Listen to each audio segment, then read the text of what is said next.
Salam alaikum wa rahmatullahi wa barakatuh. Bonjour tout le monde. Donc ça, c'est le cours numéro 2, traitement d'image pour la détection de contours, pour le module vision artificielle.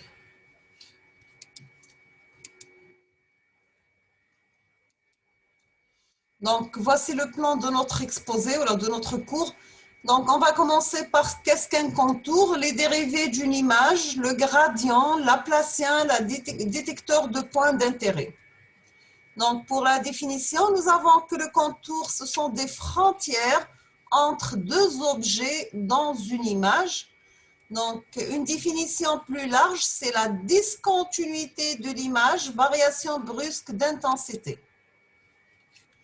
La discontinuité de l'image, donc toute discontinuité n'est pas nécessairement située à la frontière entre deux objets. Donc, nous avons ici, c'est la discontinuité de profondeur. Ici, c'est l'orientation de surface, de réflectance et d'illumination. On a différents types de contours. Le marche d'escalier, donc j'ai la forme carré, donc soit 0, soit 1. On dit la rampe, on dit troisième type de contour, les toit. D'accord? Donc, la source, c'est pour ce traitement d'image digitale d'après Grand Zell and Woods 2008.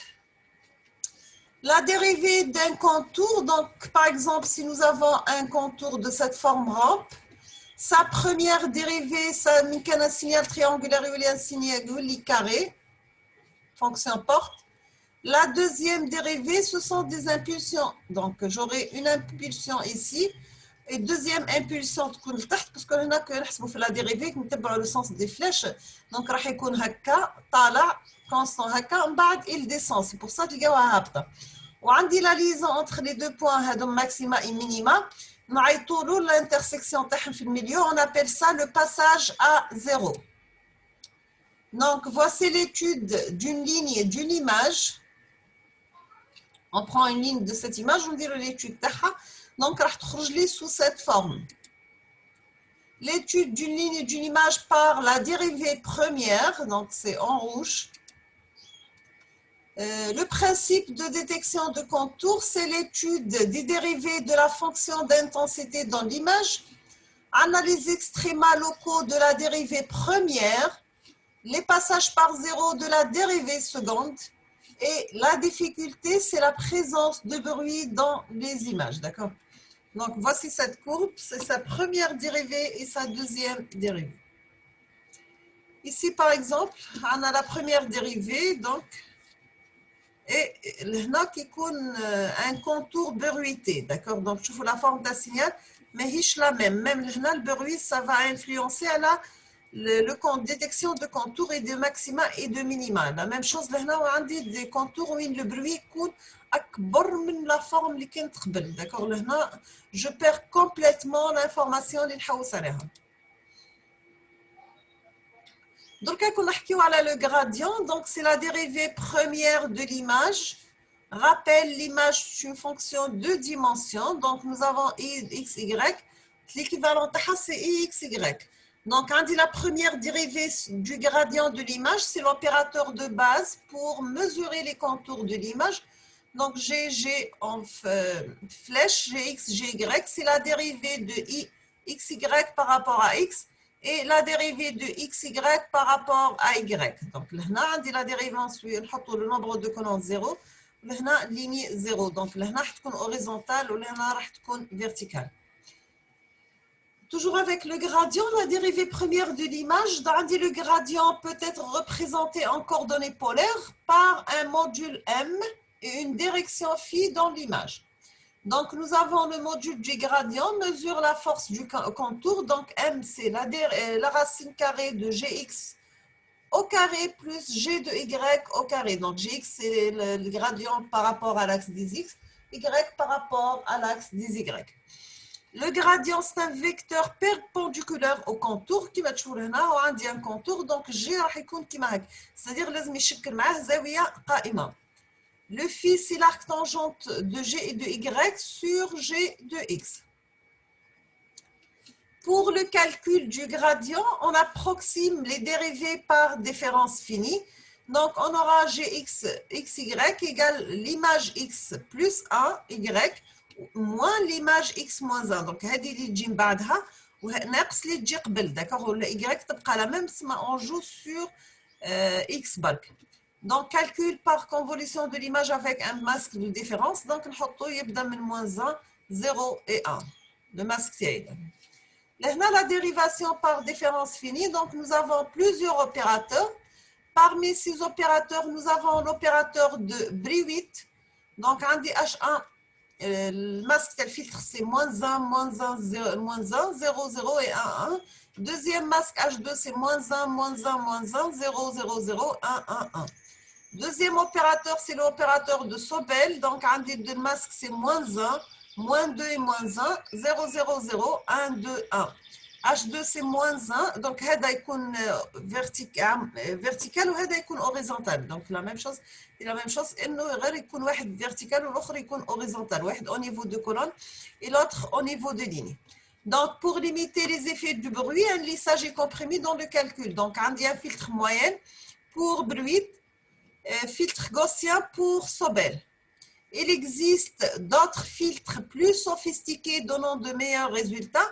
On dit les filtres de Kani, les filtres de Dirichlet et le filtre de Shan-Kastan.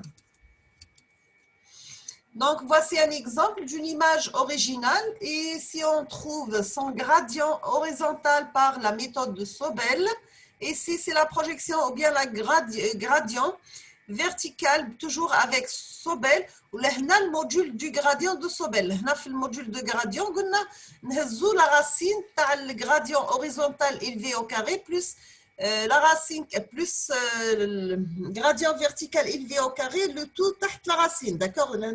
J'obtiens le module de gradient de Sobel. Donc, c'est l'image résultante après l'application de la détection de contours par la méthode de Sobel. Donc, je la Laplacienne, c'est une deuxième dérivée de l'image. Par définition,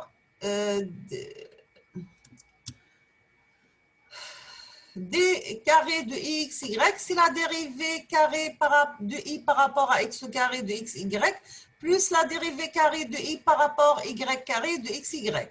Donc, si on va calculer par convolution avec les masques 0, 1, 0, 1, moins 4, 1, 0, 1, 0, ou bien par 1, 1, 1, 1, moins 8, 1, 1, 1 et 1. D'accord? Donc, ça, c'est un exemple où on a l'image originale. Là, on a appliqué un Laplacien 4 avec 4 connexités, là, on a 8. D'accord? شوفوا la détection de contours راح يكونوا avec كي كبرنا le nombre راح يوليو les contours يبانوا خير من l'image وين كان par exemple j'ai travaillé avec 4 composantes. Donc toujours avec Laplacien, j'ai un deuxième exemple. Là, on a par exemple l'image هذه, j'ai fait la détection de contours par la méthode de Laplacien. راك تشوفوا les contours كيف ديتكتيهم.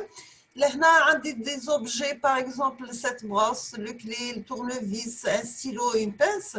La détection de contours par Laplacien, je vois presque 100%. D'accord, ils sont clairs pour 100%.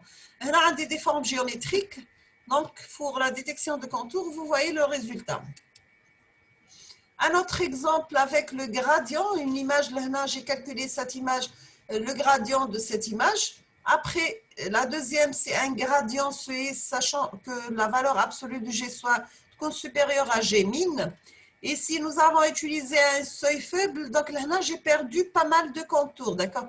Ou qui caporte le seuil, j'ai perdu complètement les contours détectés par la méthode de gradient. Donc là, on s'en à la fin de cette vidéo.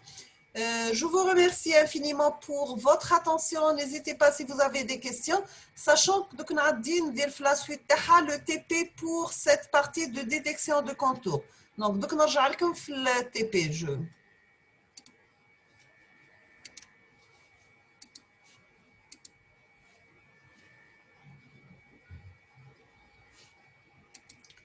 Donc, رجعنا لهنا راح نديروا un TP MATLAB Vision.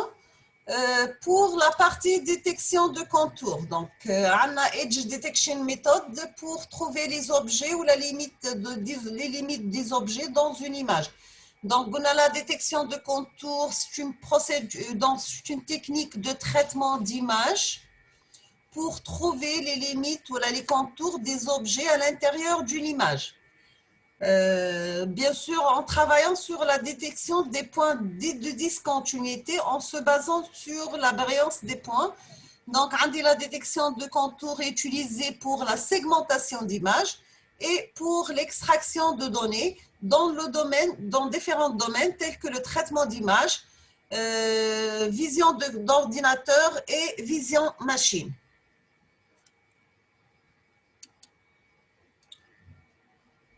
Donc, pour la détection de contours, j'ai plusieurs algorithmes. Parmi ces algorithmes, donc j'ai le Sobel et le Cani, Brewitt, Robert et la méthode de logique flow. On va commencer par la méthode de Sobel. Par exemple, vous avez cette image et vous voyez la deuxième, la détection de contours ou la segmentation des images utilisant la méthode Sobel. Bien sûr que nous dirons les programmes de la séance de l'ETP. La méthode de Canet, donc vous avez la segmentation d'images utilisant la méthode de Canet. Donc, tu vois la détection de contours, la forme extérieure, même les petits détails à l'intérieur de cette pièce de monnaie. La segmentation de la méthode, la segmentation d'image par la méthode de logique flow. Donc, là, j'ai fait la segmentation en utilisant une méthode de logique flow. Donc, l'image originale, l'effet des fruits et des légumes, ou l'image segmentée par la méthode logique flow. Donc, pour la détection des contours dans une image, donc on va commencer par un exemple qui montre comment détecter les limites ou les contours dans une image. En utilisant les deux, on va utiliser les détecteurs de contours de Canet et les détecteurs de contours de Sobel. On va commencer par la lecture d'une image et son affichage. On va mettre i égale imrid, .png et vous affichez l'image. Donc, voici l'image affichée normalement. Comme résultat, après l'instruction, donc donne la lecture de l'image et après son affichage. Maintenant, on va appliquer les deux méthodes Sobel et Canet, ce sont des détecteurs de contours pour cette image. Et après, on va les afficher pour faire une petite comparaison. Donc, la méthode réservée MATLAB pour la détection de contours, donc BW1 égale Edge I de Sobel. Ou la pour Canet, par exemple BW2 égale Edge I par la méthode de Canet. Donc, ce sont des filtres, les méthodes prédéfinies dans MATLAB qui existent. Il suffit de donc c'est pas la peine de programmer. Figure, Imchouper, BW1, BW2, montage. Le titre, c'est Sobel filtre, espace Canet filtre. Donc, là, on a l'espace pour afficher les deux images. Donc, on affiche les deux images, figure wahda. La détection de contours, donc la première figure indiquée par le filtre de Sobel et la deuxième par les filtres de Canet. Donc, pour là, on va voir un exemple comment ajuster l'intensité d'une image.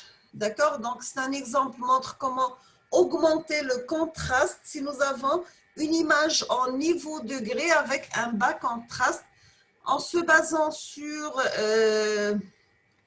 la valeur ou les valeurs des intensités disponibles fait l'intervalle de 0 jusqu'à 255. Donc, on va commencer par la lecture d'images le workspace parce que les images, ce sont des images prédéfinies dans le MATLAB. Nous avons nos propres images, d'accord? Donc, I égale imrid pointif.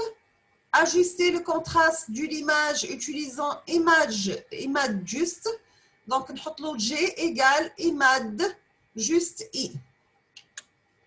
Donc, l'image de départ et la deuxième image après l'ajustement de l'intensité de les couleurs. Donc, à peu près là, je vais faire une image floue.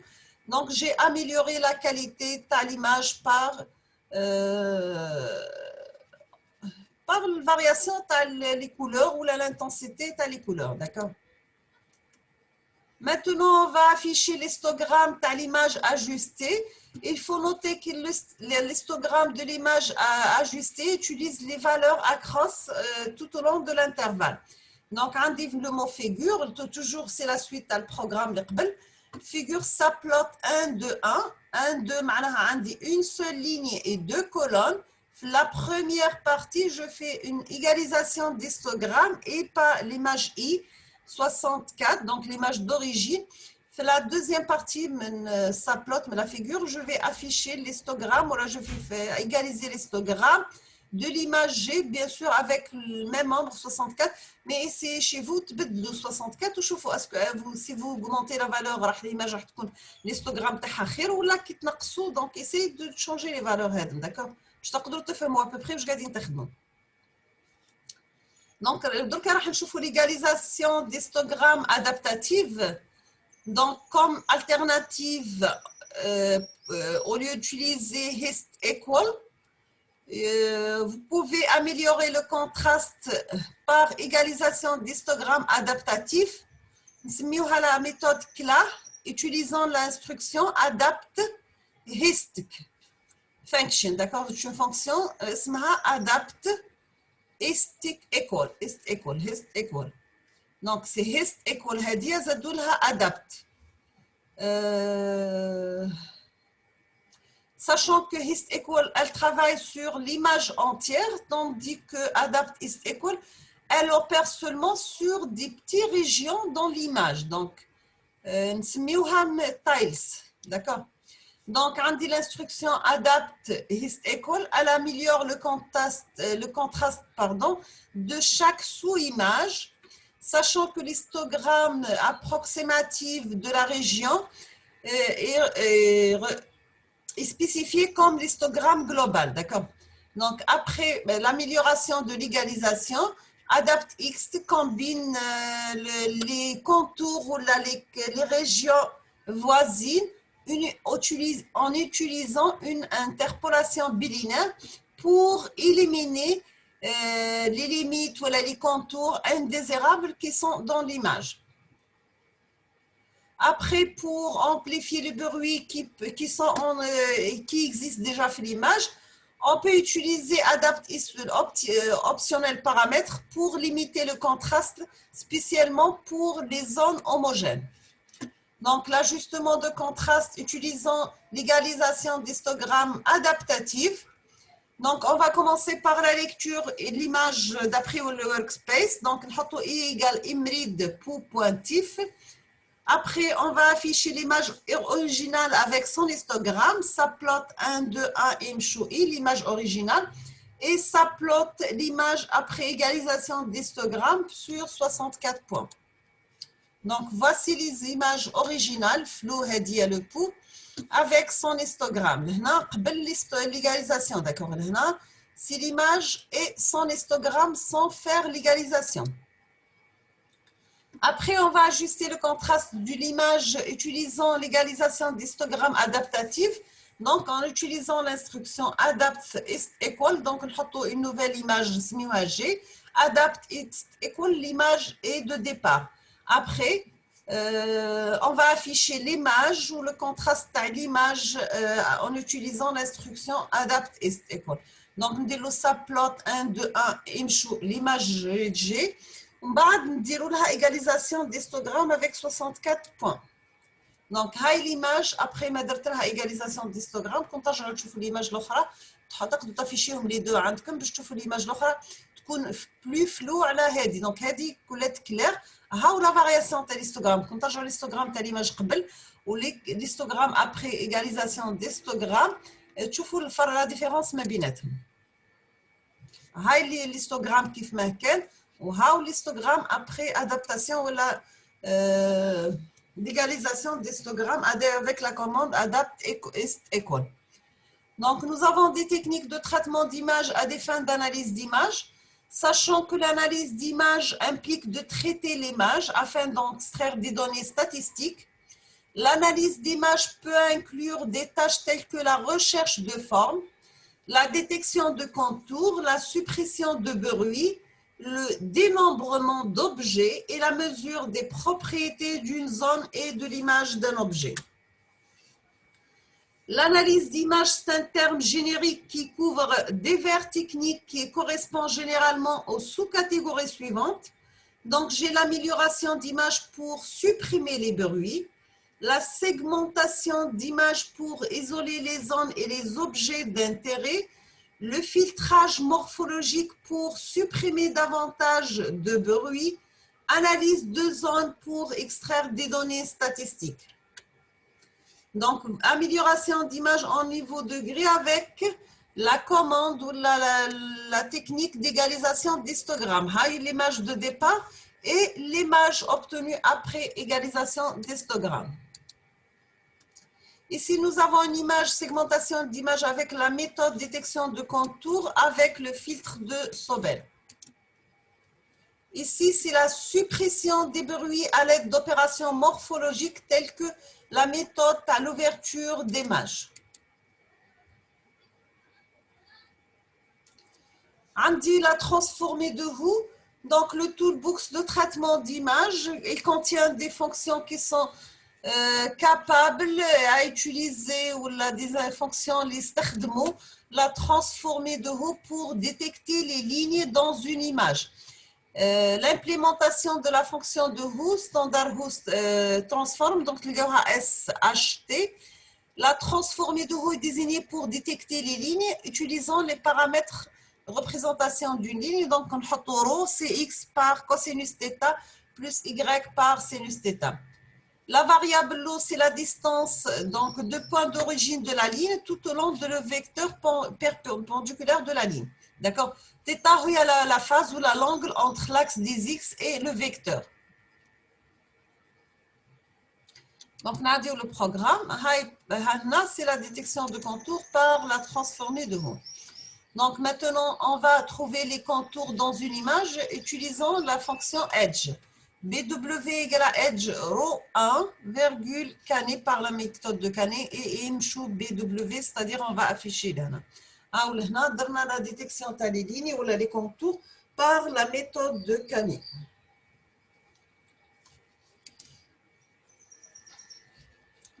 Donc, là, on va comment calculer la transformée de Who d'une image binaire avec détection tel contour. Donc, ce sont les variables de sortie. Donc, il affiche les H ou θ ou ρ. La commande réservée dans MATLAB la transformée de Who, c'est HOUGH. Le BW, c'est le nom de l'image que nous avons fait. D'accord? Je vais afficher l'image par image juste RSQL H. D'accord? تقدروا تديروا une capture d'écran على البروغرام باش تكزيكوتيهم بعد عندكم. X label c'est θ en degrés, Y label c'est ρ, axis on, axis normal, hold on, color map GCA et hot. هاهي هنا عندي en degrés وهنا en ρ. Les coefficients à la transmis de Fourier pour la détection de lignes.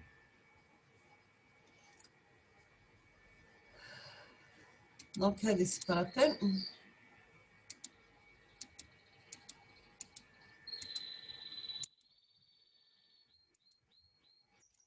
Donc, là, je vais terminer le reste, Inch'Allah, dans une autre vidéo à part, puisque la vidéo déjà là, d'accord. Donc, je vous remercie infiniment pour votre attention. N'hésitez pas si vous avez des questions ou là, des remarques. Je vous souhaite bon courage, bonne chance. Et à la prochaine vidéo, Inch'Allah. Merci pour votre attention.